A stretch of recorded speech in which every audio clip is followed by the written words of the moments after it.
The Lord be with you. Good everyone. Happy Sunday. Today is 30th Sunday and our gospel will be coming from St. Luke chapter 18 verses 9 to 14. In the gospel, there were two people who entered the temple at the same time.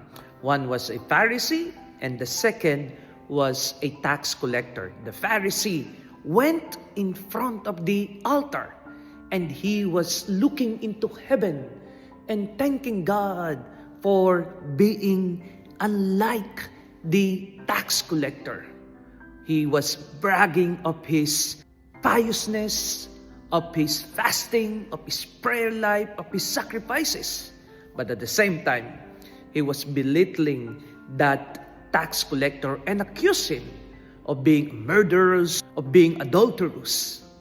And then there was the tax collector who cannot even look at heaven, beating his breast and saying, "Have mercy on me, O God, for I am a sinner." Who do you think truly pray to God?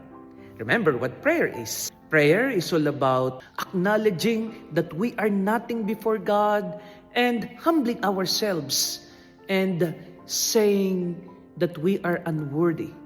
And we claim that only God can give whatever we want. Do you think the Lord will answer our prayer if we are in front of Him, bragging of how good we are and belittling others? How can the Lord enter and empower us if we pretend to be okay and so good than other people? It is not about how good and wonderful we are, but it's all about how good and how wonderful our God is. It's not about us. It's all about what God has done in our life. It is not how much accomplishment we have, but it's all about how God has transformed our lives. My dear sisters and brothers, never ever belittle others in front of God. And the only thing that we can say, "Lord, I am a sinner. Be merciful to me."